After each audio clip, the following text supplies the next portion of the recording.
బిస్మిల్లాహిర్రహమానిర్రహీం. మిత్రులారా, సెప్టెంబర్ 8 మనము అంతర్జాతీయ అక్షరాస్యత దినోత్సవంగా జరుపుకుంటున్నాం. International literacy day. సోదర మహాశైలారా, దాని గురించి కొన్ని విషయాలు మనం తెలుసుకుందాము. అంతిమ దైవగ్రంథం ఖురాన్లో చెప్తాడు దైవము, అల్లజీ అల్లమ బిల్ కలం, ఆయన కలం ద్వారా మనిషికి జ్ఞానాన్ని నేర్పాడు. అల్లమల్ ఇన్సాన మాలం యాలం, మనిషికి తెలియని విషయాలన్నీ దైవం నేర్పాడు. అంతే కదండి, మనకు ఏ విషయం కూడా తెలియదు, ఆయన నేర్పినటువంటి విషయాలే మనము తెలుసుకుంటున్నాము, ఇంకా పురోభివృద్ధి సాధిస్తూ ఉన్నాము. కాబట్టి ఆయన పెట్టినటువంటి జ్ఞానమే. విద్య ద్వారా జ్ఞానం వస్తుంది. జ్ఞానం అనేది మంచి చెడుల విచక్షణను మనకు తెలియజెప్తుంది. ఏది మంచి, ఏది చెడు, ఏది దైవము, ఏది దైవేతరము ఇత్యాది విషయాలన్నీ కూడా మనకు విద్య అనేది మనకు నేర్పుతుంది.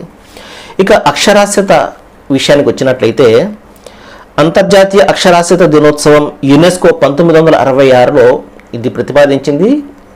సెప్టెంబర్ 8న మనము జరుపుకోవాలి అని చెప్పేసి పిలుపునిచ్చింది. దీని యొక్క ప్రధాన లక్ష్యం ఏంటంటే అక్షరాస్యత యొక్క ప్రాధాన్యతను తెలపడము. అలాగే ప్రపంచవ్యాప్తంగా ఈ రోజున మనం చూసుకున్నట్లయితే 775 మిలియన్ల మంది నిరక్షరాస్యతతో ఉన్నారు.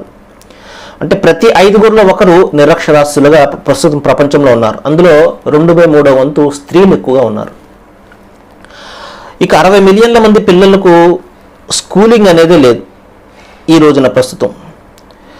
ఇక భారతదేశం విషయానికి వచ్చినట్లయితే 74% కేరళలో ఎక్కువగా, కేరళలో 94% అక్షరాస్యులు ఉన్నారు. మొత్తం ఇండియా మనం చూసుకున్నట్లయితే 74% మంది అక్షరాస్యులు ఉన్నారు. అదేవిధంగా తక్కువ స్థాయి బీహార్లో 64% ఉన్నారు. సరే, ఇవన్నీ మనం పక్కన పెడితే విద్య అనేది ప్రాపంచిక విద్య కూడా కావాలి, ఆధ్యాత్మిక విద్య కూడా తప్పనిసరిగా కావాలి. ప్రాపంచిక విద్య మనిషిని నిలబెడితే, ప్రపంచంలో నిలబెడితే, పరలోక విద్య, ధార్మిక విద్య అనేది అతని జీవిత లక్ష్యాన్ని తెలుపుతుంది, అతని దైవం యొక్క పరిచయాన్ని అతనికి చేస్తుంది, మరణం తర్వాత రాబోయే జీవితంలో సాఫల్యాన్ని ఇస్తుంది.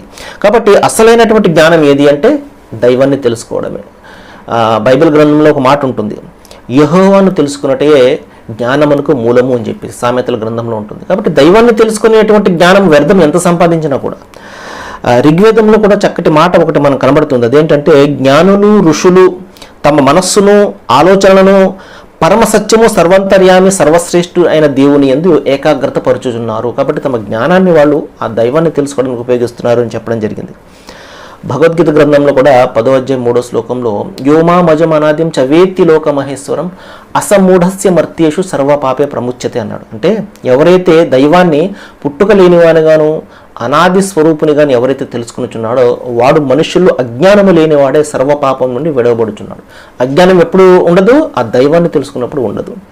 సోదర మహాశైలారా, అంతిమ దైవగ్రంథం ఖురాన్లో కూడా చెప్పాడు దైవము, ఇన్నమా యక్షల్లాహు మిన్ ఇబాదిహి ఉలమా, నిజమైన జ్ఞానులు ఎవరు అంటే దైవానికి భయపడేవారు చూడకుండా అని చెప్పడం జరిగింది. కాబట్టి సోదర మహాశైలారా, అక్షరాస్యత వల్ల జ్ఞానం మనకు అబ్బుతుంది.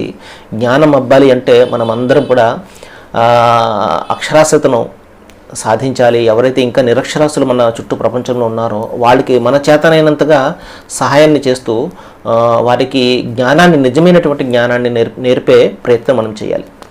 సర్వేజన సుఖినో భవంతు. Thank you very much.